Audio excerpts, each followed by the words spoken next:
Hi, I'm Myron Ferguson. I own a drywall contracting company here in Galway, New York. Throughout the years that I've been in business, I've had a sense that people are either afraid of working with drywall or overconfident about working with drywall. A lot of people have asked me, why do you want to do such miserable work? It's dusty and dirty and heavy. There must be something else you could be doing for a living, maybe something easier. Other people think that's all you need to do is buy some 4x8 sheets, nail them up quickly, apply a few coats of joint compound, and you're done. A quick, easy job. But the truth is, working with drywall is not miserable work. But it's not particularly easy until you've learned to work with it correctly. I like the physical part of the work. It keeps me moving all day. And since the work progresses quickly, I can really see what I've accomplished, and so can my clients. But drywalling requires particular patience and skill and attention to the details of the process in order to get the job to come out well. A few months ago, my crew and I started the drywall work in this, my brother's new home. Come on back with me and I'll show you what I mean.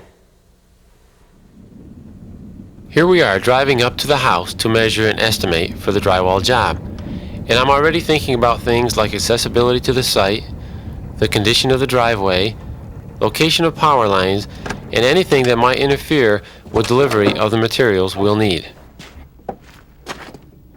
The house is conventionally framed, about 3,000 square feet of floor plan, and it's been under construction for about 6 weeks at this point.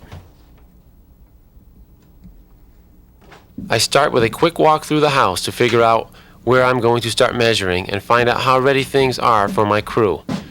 I want to see if the electrical wiring is roughed in, if the plumbing and heating are roughed in. Is the framing complete?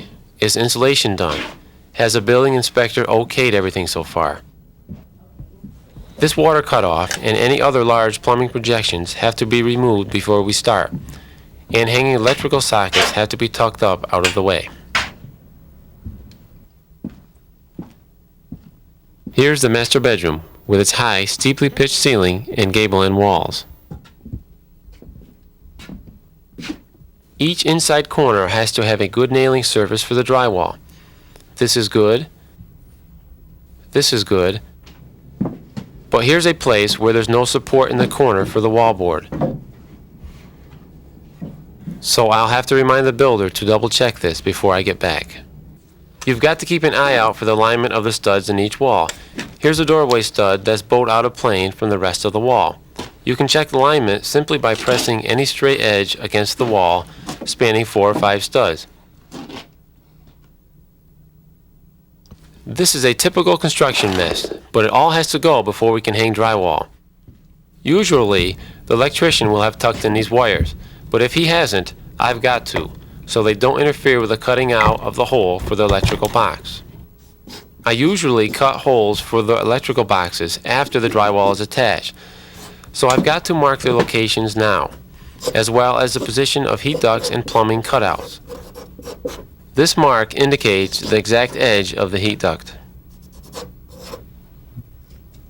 I also like to mark the location of every stud, wherever we'll be hanging drywall, to make it easier for me to see where to screw into the face of the panels.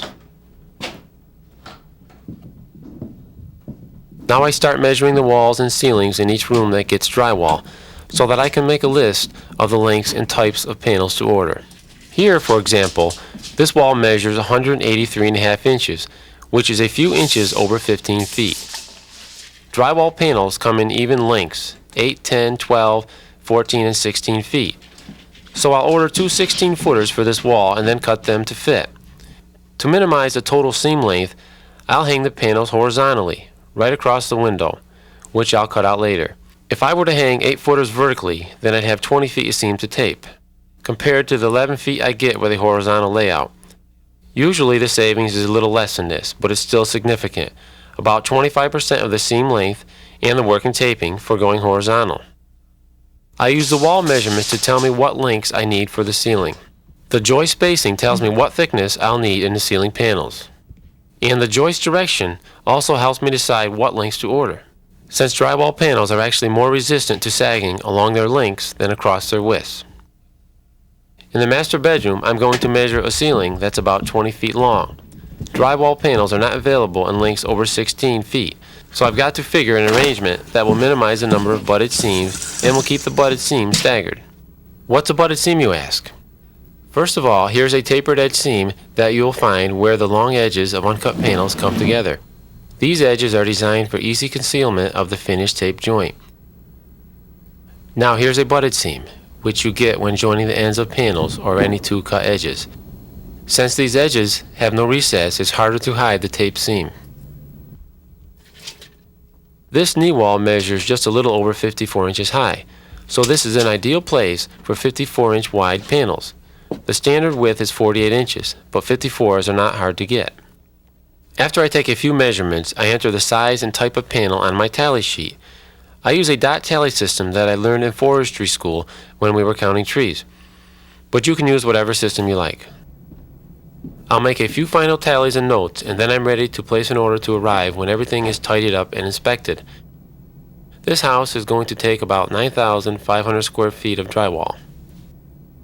About a week later, my local building supplier delivers a full assortment of lengths, from 8-footers to 16-footers.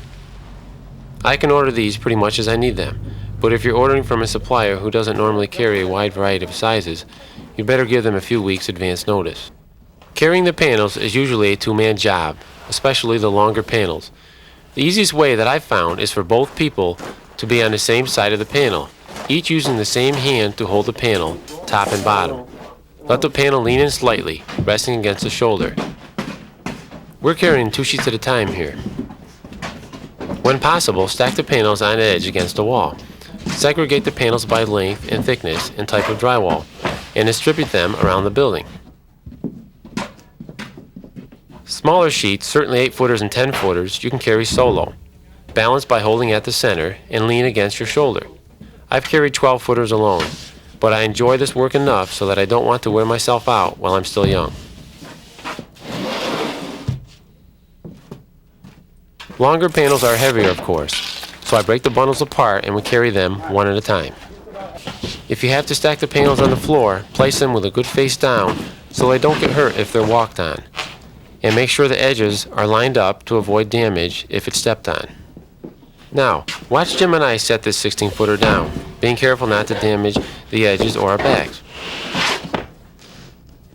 Now, look at how Jeff and Ira do it. Young bulls. Someday they'll learn.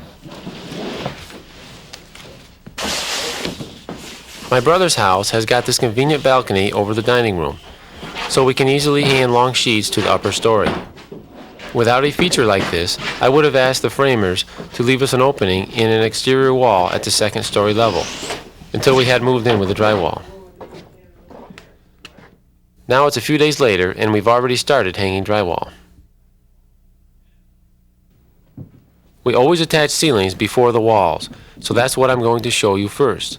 Usually, you'll have simpler framing than in this room, where the ceiling joists are running in 2 directions. We'll account for this change in direction when we position the first panel. But in the normal situation, with all the joists running parallel, you'll just start the first ceiling panel right up against the wall. 154 and a half. 154 and a half, which is a 13 feet. And now I'm going to get the measurements so we can place on this ceiling joist here, which is 54 1/4 inches.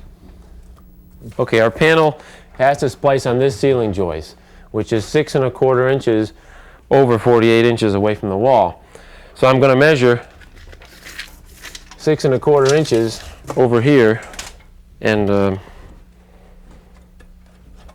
put a mark there, and then I'll go on the other end and put a mark 6 1/4 inches. And this will be where we start our first panel, so that it'll splice on the center of that ceiling joist. In order to make it easier to get the panel exactly where we want it, we put a nail and we just butt our sheet to that. Jeff and Ira marked the length of the panel, about 1/4 inch shorter than the actual length they measured at the ceiling, in order to get a slightly loose fit that will protect the edges when the panel is raised. Then they use a 4-foot T-square as a guide for the utility knife. Cut through the paper layer along the square's edge. Snap the panel back away from the cut and then cut the paper face on the other side right in the crease. It doesn't matter which side is scored with the knife first.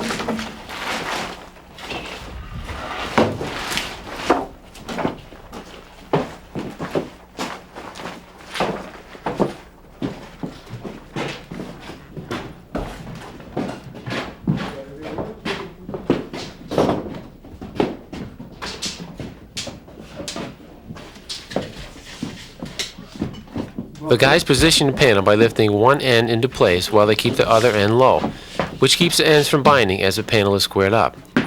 Jeff, in the red shirt, is making sure his end is square against the wall, while Ira lifts his end up. Make the spaces between the ends of the panel and the wall even before you start to attach the panel. Jeff and Ira put enough nails into the edge of the panel to tack it in place, so that I can screw the remaining edges and the center. Screws are stronger and less likely to pop loose than nails, so I always use screws across the whole center of the panel. Drywall manufacturers recommend 12-inch spacing between fasteners along each framing member on the ceiling and 16-inch spacing on the wall. The guys are measuring the next panel, which needs a corner cut out to fit around the closet. Oh, I wanted an 8. Yeah, 1 and... While the guys cut the next panel, I locate the ceiling electrical box by measuring from 2 known points and writing those measurements close to the point that I measured from.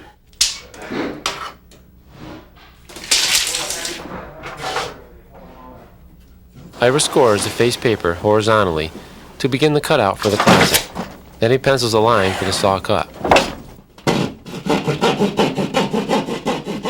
He has to use a drywall utility saw instead of the knife for this next cut, because he has to go all the way through the panel now, so that he'll be able to cut it completely free with the knife.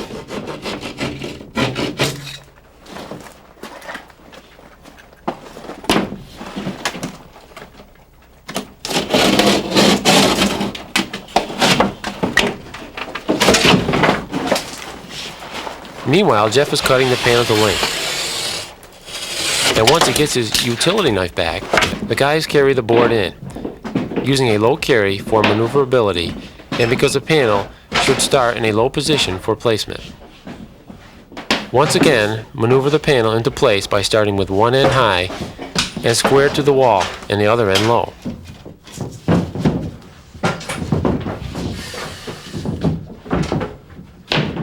Even up the end spacing.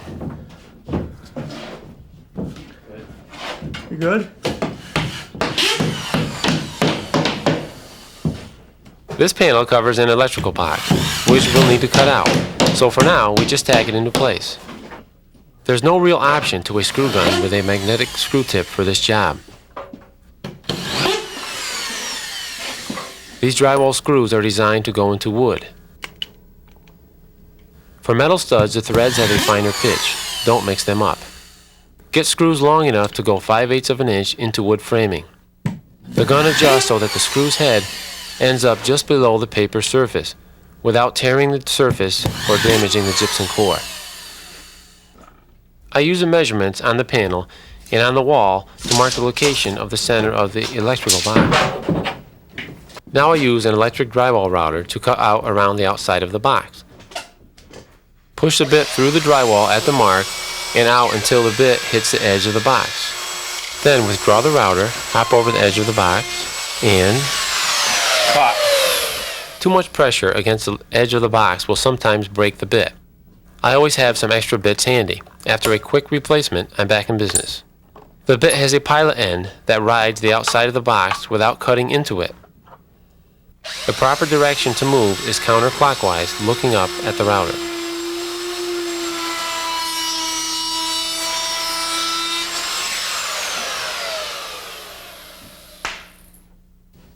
For a long, straight cut, Ira holds the tape in his left hand with his forefinger as they stop against the panel edge. He cuts with a knife in the right hand, the blade held against the hook end of the tape. Keep the tape perpendicular to the panel edge. Jeff marks and cuts the length. With the panel on edge, the guys snap away from the scored side and cut in the crease.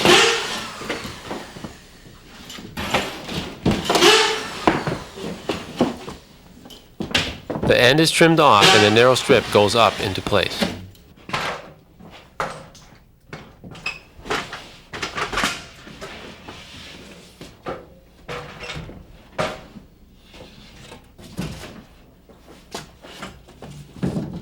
We use an adjustable step-up bench, also called a trestle, when hanging ceilings 9 feet or lower.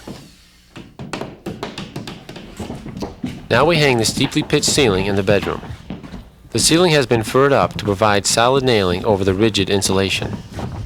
Since the ceiling is more than 16 feet wide, we'll have to use 2 panels for each row. This means we'll have butted end seams on the ceiling. These seams are staggered as we stack the panels up the ceiling. 135.5. When hanging the pitched ceilings, it's easier to start at the bottom. Once the first row is attached, the other rows are put into place. The bottom edge rests against the lower row of drywall as it's nailed and screwed into place. If these panels were attached from the top down, they'd have to be held up into place, which is more difficult. Yep, good. I've got to place an extra bit of furring here to support the narrow section of drywall that will fill this corner.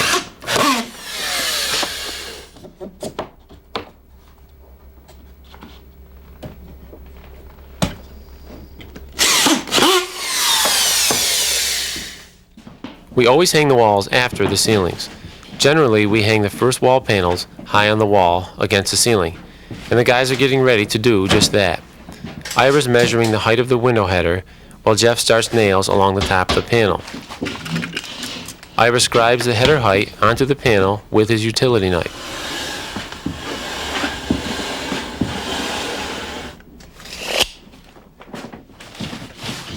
There are 2 reasons to start the nails before lifting the panel. First, the nails will tell us where the studs are once we have lifted the panel in front of them. Second, starting the nails makes it much easier and faster to drive the nails this way while your other hand is busy holding up the panel. First tack down the top edge, then nail or screw the other edges.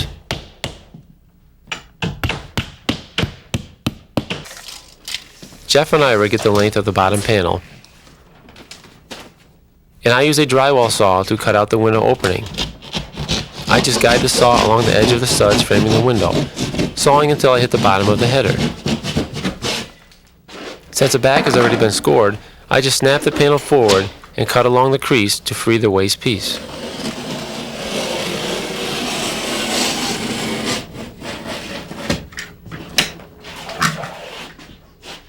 Same sort of thing for the bottom panel. 15 1/4. Measure and scribe to mark the height of the window bottom on the back of the panel. And then start the nails along the top edge. We use a panel lifter to raise the bottom panel up against the top panel. The foot lift works great for any length panels as long as you're going up 1.5 inches or less. It frees both hands for nailing.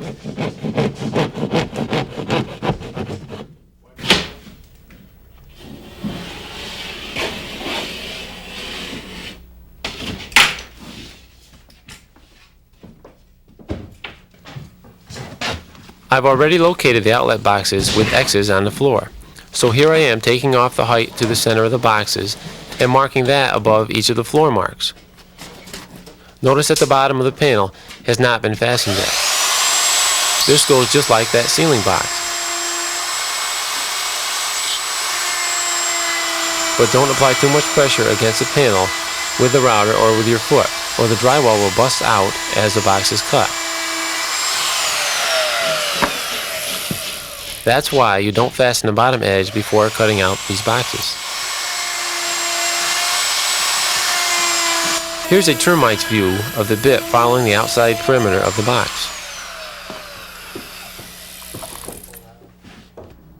If you don't have a drywall router, you're still in business.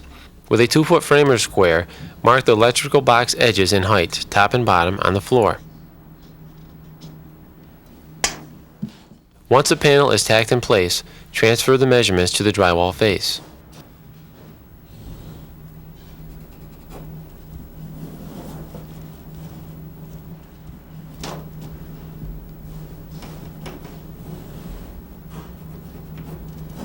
Now I carefully follow along the marks with my drywall utility saw. This method is so accurate that I don't even worry about feeling for the box with a saw.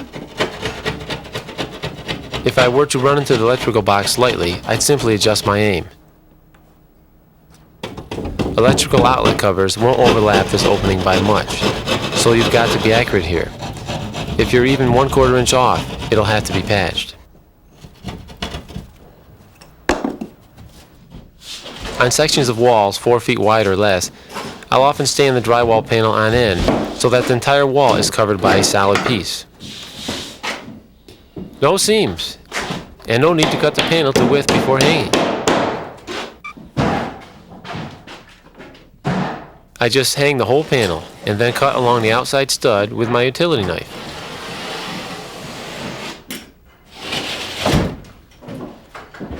This time the cutoff won't be wasted. I'll use it later above the closet doorway. When hanging a wall with a doorway, we attach the drywall right across the opening. You don't have to scribe the back because it's accessible. Saw from the finished side of the drywall. You're less likely to tear the face paper this way because the saw cuts on a push stroke and you're pushing into the paper. From the back side, score along the top of the doorway. Snap the section inward and cut it free from the front.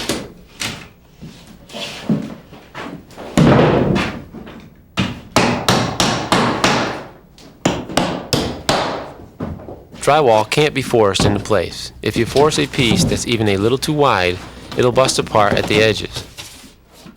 Remove the piece and use a drywall rasp to shave the excess width from the edge.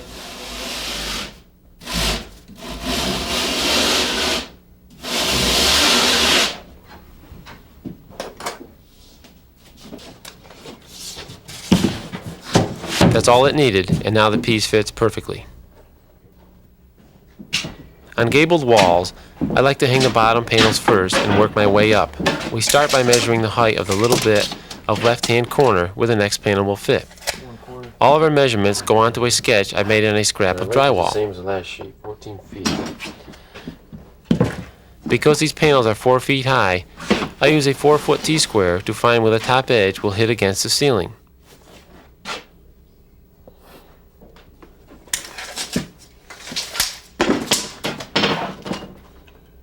74.5. The real dimension is 74.5, but I write down 74.25. The 1/4 inch difference will literally get us out of a bind later. We mark the angle with a chalk line and cut with a utility knife.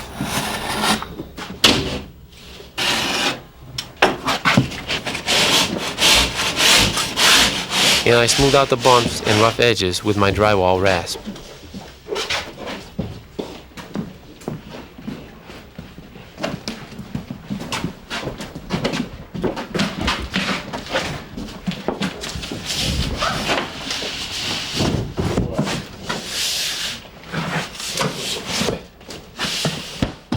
We don't have to pre-start these nails because we're stacking the panels up the wall so we can see where the studs are.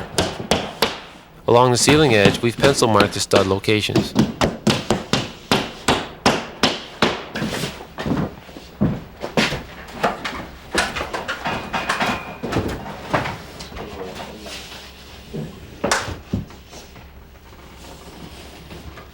Somehow we've cut this panel too long. It overlaps the corner nailer for the adjacent wall, but instead of taking it down and remeasuring, I just use the nailer as a cutting guide and trim the edge in place.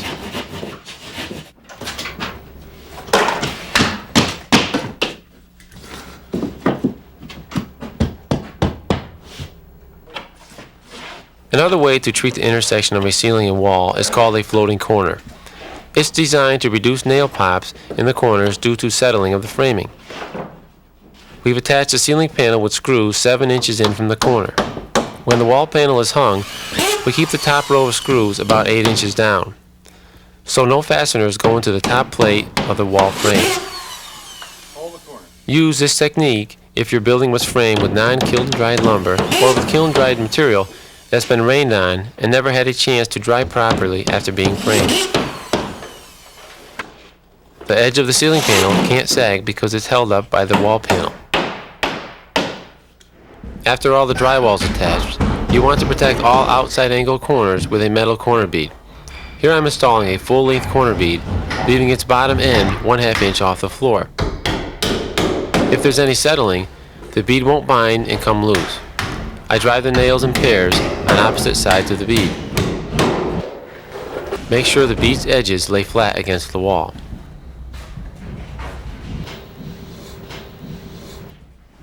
Here's a curved wall with a 4-foot radius. I call this a moderate curve, but I won't be able to bend 1/2 inch drywall sheets around it. Instead, I'll use 2 plies of 1/4 inch sheets of regular gypsum board, which is much easier to bend. And I made my job even easier by pre-bowing the panels the night before. I just set each end of the stack of panels on a concrete block and let them sag overnight. I'll start on the outside or convex side of the wall. I fasten the edges all the way around as I form the panel around the curve.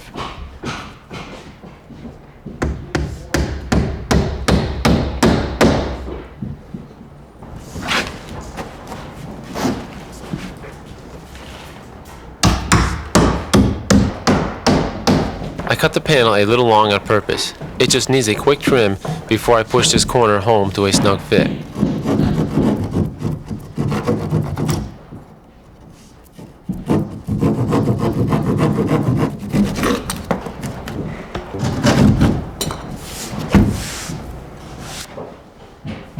I take my time screwing the center of each panel, and I'm careful not to sink the screws in too far into the thin drywall board.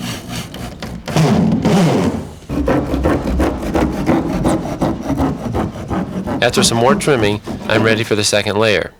Then the first layer on the inside, where the radius is 3 inches tighter. Then the final inside layer. Oops! Well, this happens. At this point, I can try it again, but I didn't want to look too foolish here. So I sent Jeff out for some 1/4 inch flexible drywall, which is half again as costly as a regular 1/4 inch, but it's almost certain to take this curve without trouble. On a concave surface, I fasten at the midpoint of the curve first and work towards the ends. Flex the board slowly and try to press it right up against the underlying curve at the point where the nail will go in. Then nail it.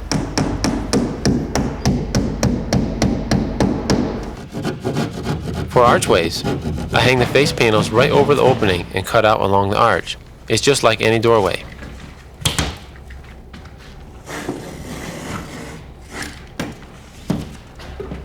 On the insides of the arches, I attach a double layer of 1/4 inch drywall. First, cut the drywall into strips of the proper width. I press these into position slowly and gently, springing between the little ledge made by the top of the vertical strip coming up from the floor and the top of the arch. If I try to do this too quickly, the piece will break. For this 2-foot radius, I nail about 4 inches apart in order to maintain a nice smooth curve. Of course, the curve isn't really smooth yet, but it gets better and better as the flexible corner bead goes on and as the taping progresses until it's a nicely formed arch. On the flat, horizontal, and vertical inside surfaces of the archway, I use regular 1/2 inch thick drywall, which blends in perfectly with the 2 layers of 1/4 inch. You've got to protect the edges of the archway just like any other outside corner. Flexible plastic corner beads are made just for this purpose. They're twice as expensive as metal corners, but they go around a curve more than twice as fast as I could work a metal bead, which I'd have to notch every inch in order to bend it like this. I space the nails roughly 2 inches apart as I form the bead around the arch. I blend it into the metal corner bead by butting the 2 together, not lapping them. We've just finished hanging all the drywall in this house, and tomorrow we're going to start the first coat of tape and joint compound. So today, I'm going to go through and fill in all the larger gaps and damaged areas with a coat of joint compound. I like to fill in any gaps over a 1/4 inch wide. It doesn't take long to check out the whole house.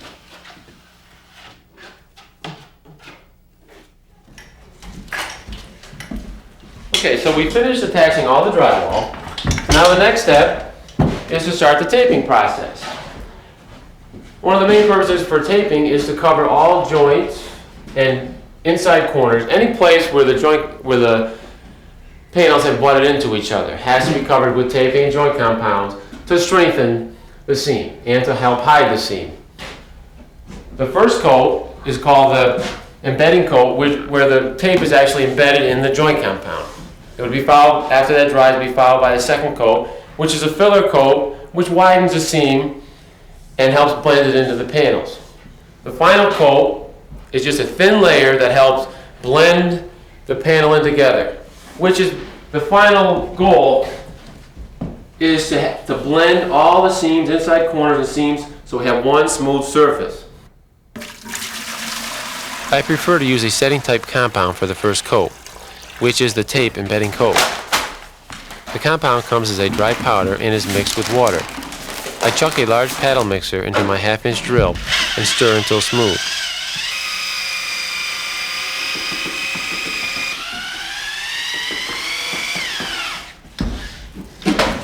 I'm going to let the joint compound set up for a minute, and while I'm waiting for that, I'm going to apply my mesh tape, self-adhesive mesh tape. You just press it into place. And you have to cut it with a knife, or if you had a sharp trowel, that would also cut it.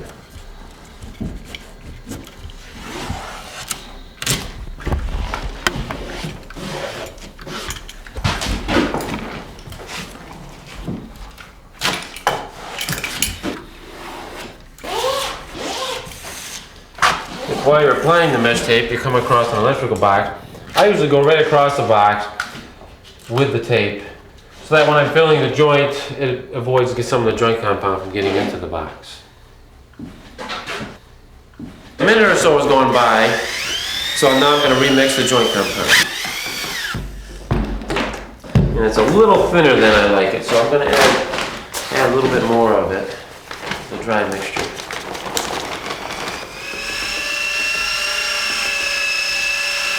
The consistency should be easy to work with, but not so thin that it will fall off my trowels.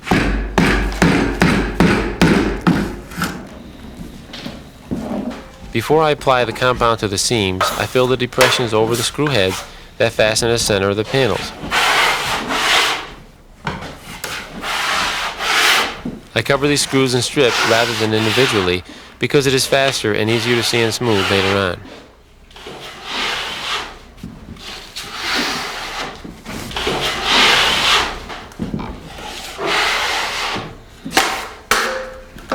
If a screw still shows after I put a thin coat on it, I always carry a Phillips screwdriver with me, and I just take it and turn that in just a little bit by hand and apply another coat so that it's not showing anymore. Now I'm going to embed the mesh tape in the joint compound.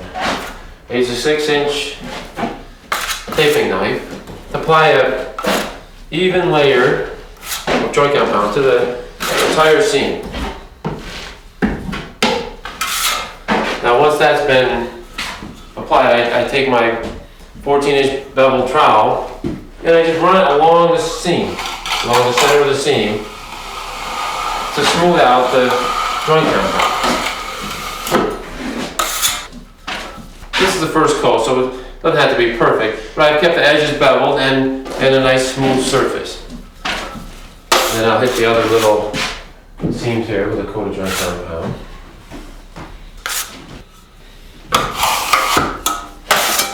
I'm going to apply the joint compound to the inside corner. It's a thin layer. I apply it to both edges. The important thing to remember here is to keep it smooth, but it can't be so thin that you can see through the joint compound and see the drywall surface. It has to be, drywall surface has to be completely covered with joint compound. And all cracks have to be filled.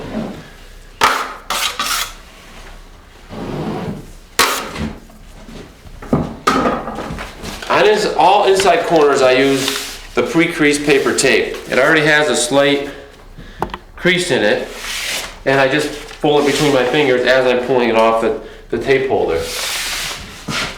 Stick it up into the upper part of the corner, and press it into place. I don't press it in the entire length, I just press it in like every 18 inches or so. When you get to the bottom, I just tear it off with my hands and push it into place. But as I was pushing it into place, I was pulling it tight, so it's not a lot of wrinkles, it's not really loose. Okay, now I'll take my 6-inch taping knife and press the paper into the joint compound. Putting quite a bit of pressure on it, cleaning off the joint compound so that I don't have an excess amount still along the edge.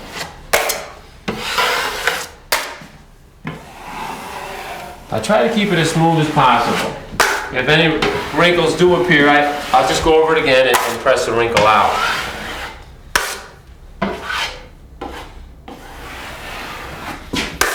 And before I leave this corner, I want to straighten out any excessive trowel marks that I've left.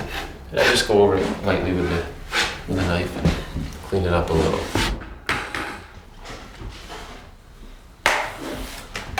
Now I'm going to put a coat of joint compound on the metal outside corner. If there's a seam intersecting with that corner, I'm going to put the first coat on both things at the same time. I'm just using my 6-inch knife and going 4 or 5 inches wide with a consistent layer of joint compound.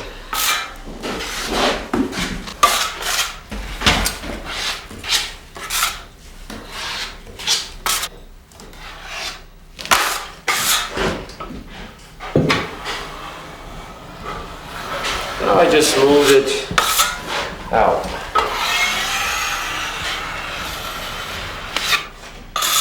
This is the first coat, and it doesn't have to be real smooth. The most important thing to remember here is to keep the corner bead, the very outside edge, clean.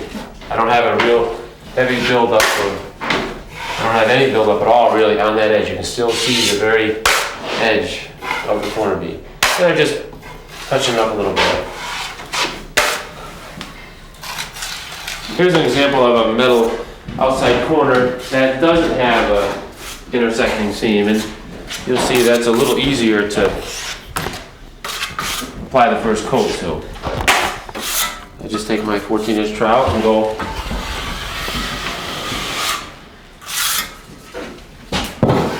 right along the edge of the corner.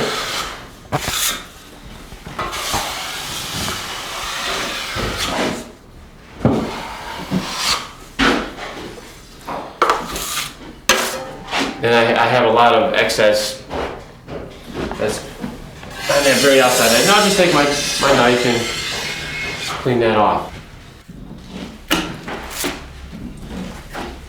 I prefer to use the mesh tape when taping these seams because it's faster and it's pretty much foolproof.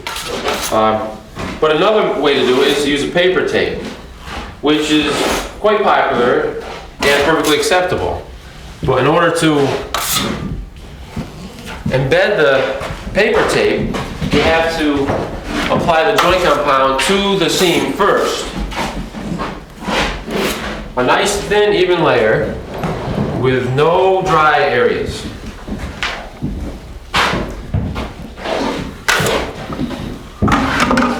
So you just roll the paper tape out and try to center it on the seam. If you look closely, you can see through the compound and see the slight indication of where the seam actually is.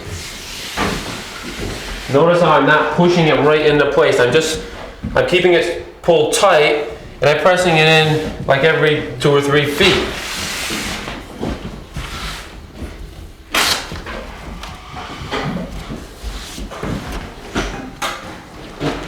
Okay, once the tape has been stuck in place, I embed it by using my 6-inch trowel. I roll it down, run it down each edge, cleaning off the excess joint compound, and pushing the tape into the compound.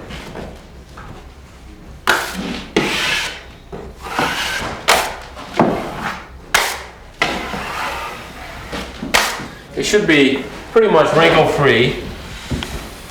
and the edges should be tapered.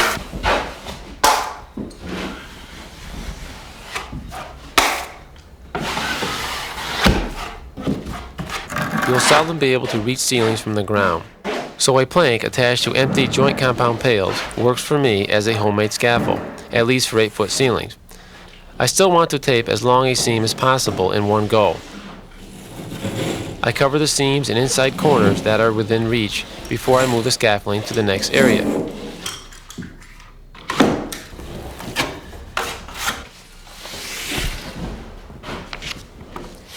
This bench works great, but it's kind of slow and cumbersome. I'd much rather use stilts for these lower ceilings. On house-size jobs, drywall or stilts are a great productivity tool, and it doesn't take too long to get the hang of them. But check to see if they're legal in your state and if your insurance covers their use. Okay, I'm going to be starting the second coat on the ceilings first, using my 14-inch beveled trowel and the 6-inch taping knife. Whenever I start taping, I'm going to put a little bit of joint compound on the trowel and then put the second coat on the screws first. Taking most of the joint compound off, just leaving a very thin layer. Because all I'm trying to do here is fill the indentation caused by the fastener. I'm not trying to build up the joint compound anyplace else. The reason I'm doing the fasteners before I do the actual seams is because when I get taping this seam, if this seam has already been taped, and then when I go to do the fasteners, I could interfere with this tape joint with the taping knife. So I'm trying to avoid any potential marks in my seam.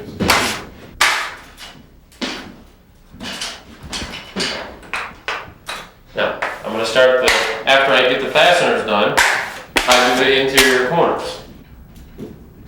Okay, when I'm applying the joint compound with my taping knife, all I'm trying to do is get it fairly even. When I go to take the joint compound off, or to smooth it, is when I'm holding the trowel at an angle. If I hold it straight up like this, it's very hard to leave a little bit on. Most of it will come off. So when I'm smoothing it, I hold the trowel at quite an angle.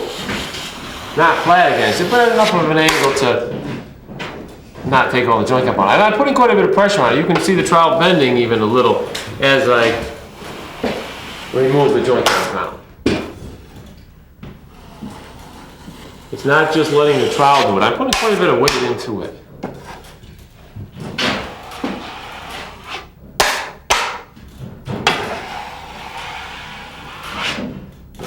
When I'm actually doing the smoothing, I'm taking very little off. I ran that knife 6 feet and I've only taken off a very little bit of joint compound. All I'm really doing is smoothing out what's there now.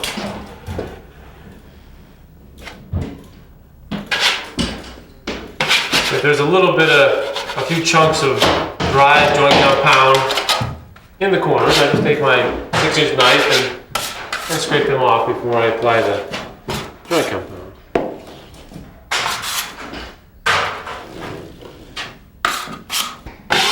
And keep in mind as you're doing this that this is a second coat. It's not the final coat. It's not going to be perfect. I could spend an hour on this corner and it would still never be perfect. So you got to walk away from it after a while.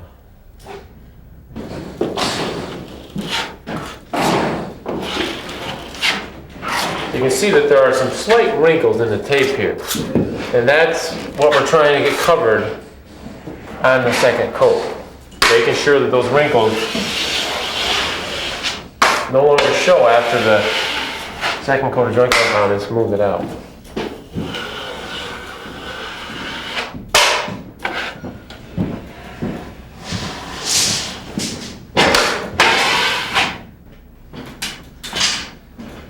I've already taped the fasteners and second coated all the inside corners, and now I'm going to apply the second coat to the seams. I use my 6-inch taping knife to apply a thin coat to each side of the seam. Probably about 4 inches to each side of the seam, 4 or 5 inches wide. And get it as even as possible, about probably a 1/4 inch thick or a little less than a 1/4 inch thick.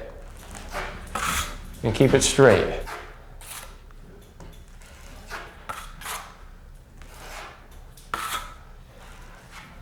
And then this is when I use my 14-inch bevel trowel to smooth the joint compound. First, I'll do one edge at a time, smoothing the edge out. All the pressure on this trowel is on the outside edge, trying to get that as smooth as possible. I took off quite a bit of joint compound. Now I'll go over to the other edge and get that as smooth as possible, keeping all the pressure on the outside edge. My producer was a little confused about what I meant by a beveled trowel, so I'll show you what I mean. Maybe I should call this a curved trowel because it's cambered or curved along its length so that the center of the trowel lays down roughly an 1/8 inch thickness of compound, while the edges feather out the compound to almost no thickness at all. Now I'll take the trowel and apply even pressure to both edges, which will smooth the center of the seam. The edges are still beveled pretty well, and the center is getting smoother. There's quite a few air bubbles, so I'll have to go over it 2 or 3 more times before I'm satisfied with it. Checking to make sure the edges are still beveled. You're not going to get all the air bubbles out, but right now I've got just very few small ones, and that's fine for your second coat. After the second coat of compound is dry and before I apply the third coat, I like to sand out any trowel marks or ridges or unfeathered edges that I left while second coating. I call this light sanding, and it only takes a few minutes to do each room. This light sanding makes it easier for me to apply a smooth, thin third coat of compound. I am careful not to oversand. I don't want to expose the tape or hollow out a length of seam. Some tapers skip this step, but I think it saves time by making for an easier application of the third coat and an easier final sanding. You don't want to breathe this stuff, so you've got to wear a dust mask. When you're shopping for these, read the labels and make sure the manufacturer says they're good against non-toxic fine dust. For the third coat, I always use ready mixed compound. Unlike the powdered setting types, this stuff can be thinned down with water anytime after I've opened the bucket, and it doesn't dry out as quickly while I'm using it. These are handy characteristics for the third coat because I trowel it on so thin and then I trowel almost all of it right back off again. This much working would quickly harden a setting compound, which can't be rethinned. Also, the ready mixed compound is softer and easier to sand than setting compound once it dries, but you still have to stir the ready mix to even it out. Just as in the previous coats, I tape the fasteners first, still applying just a thin coat.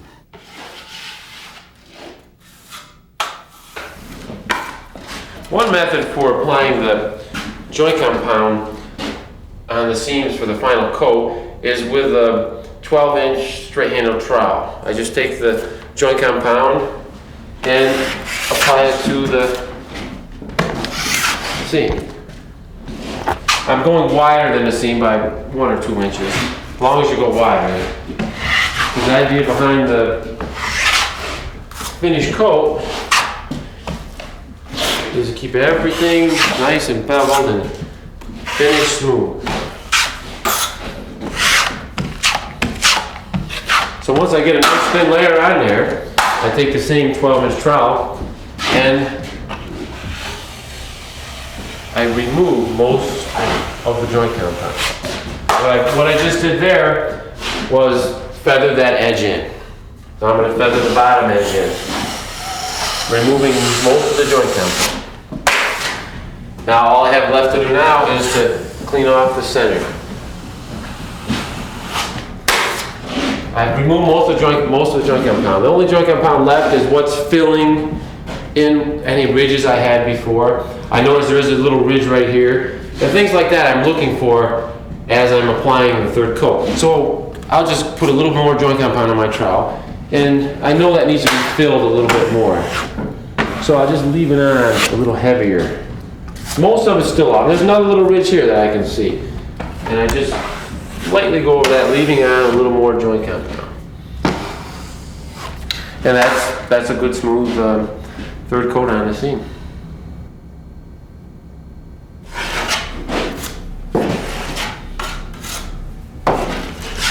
It's the same idea when I'm third coating the inside corners. I'm putting on a layer of joint compound. Well, this time I'm still using my 6-inch taping knife, and then I'll taper the edge in, clean that right off. Both edges I like to do. So now my edges are nice and feathered out, wider than they were before. And I'm just going to clean the inside up, taking almost all the joint compound out.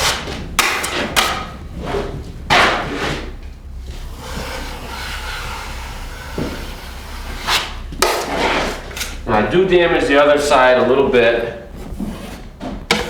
when I finish both sides. And I just go over it by putting a little bit more joint compound in.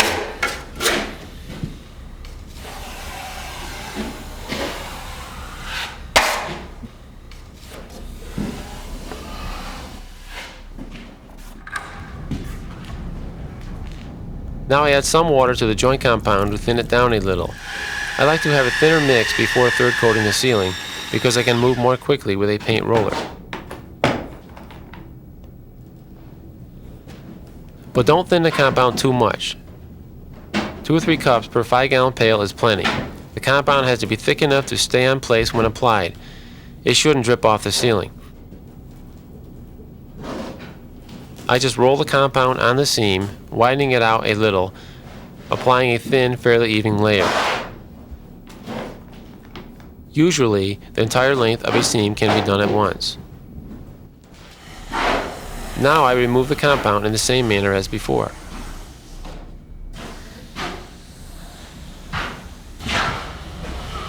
Seams on 8-foot ceilings can usually be troweled from the floor. You can get trowels with longer handles if you need them, or use benches or silts to reach the ceiling.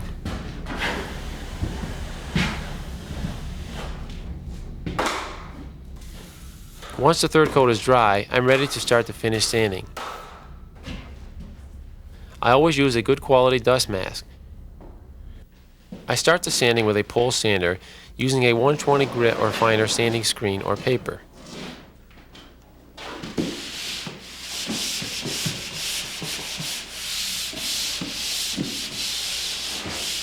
I've got a good 300-watt light shining tangent to the area I'm sanding, so that any slight ridge throws a shadow that I'll easily see. These screens are made of fiberglass and coated with a carbide grit, both sides. They don't fly the way sandpaper might.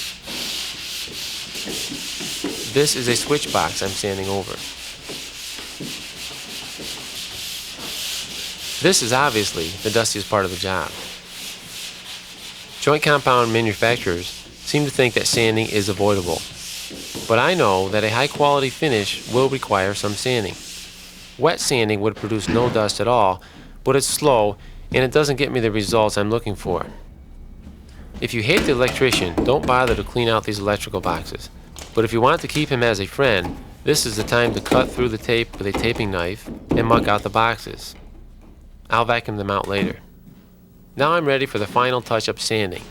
I use hand sanding tools as I look and feel for any defects that I couldn't get out with a pole sander. This hand sander uses the same screens I use with my sanding pole.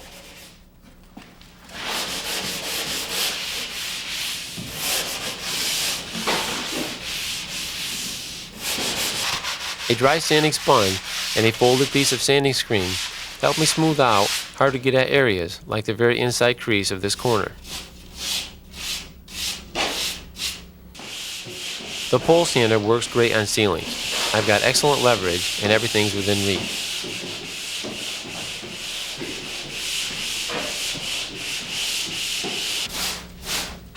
No drywalling job can be called complete until the mess is cleaned up. I use an old knife to scrape compound off the floors.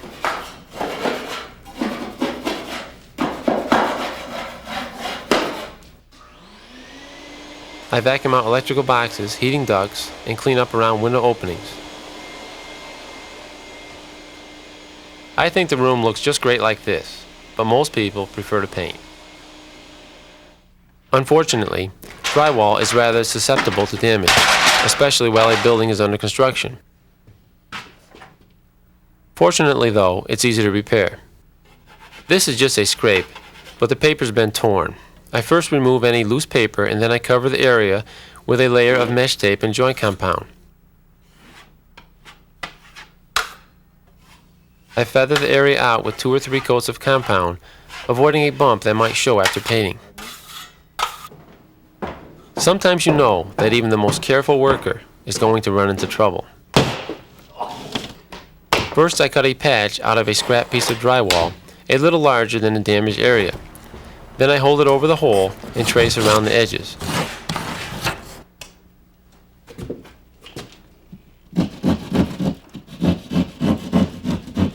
I trim to the outline with my utility saw, cutting out the damaged area. I need something to attach the drywall patch to. I cut 2 pieces of furring about 4 inches longer than the hole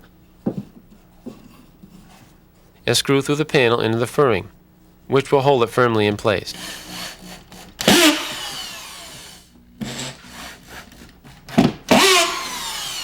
The patch goes into the opening and is screwed to the furring.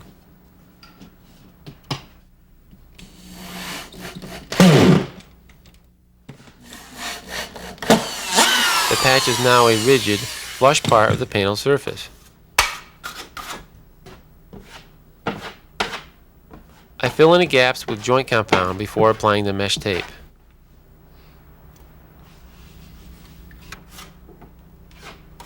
I feather the joint compound in around the patch. A patch this large requires 3 coats of joint compound.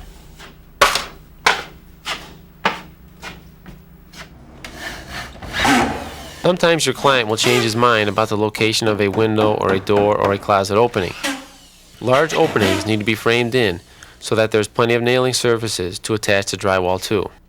Whenever possible, fill in the area with a single piece of drywall. It's bad enough that all 4 edges of this patch are butted seams. I wouldn't want an additional seam to contend with. It usually takes me 4 coats of joint compound to conceal a patch like this. I hope I've shown you that although drywalling is no simple process, it is nothing that you should be afraid of trying your hand at. As in most building trades, the right tools and materials are important, and proper planning is essential for a first-rate job. But a can-do attitude is most important to help get you through the rough spots as you're learning. Thanks for watching, and read my book,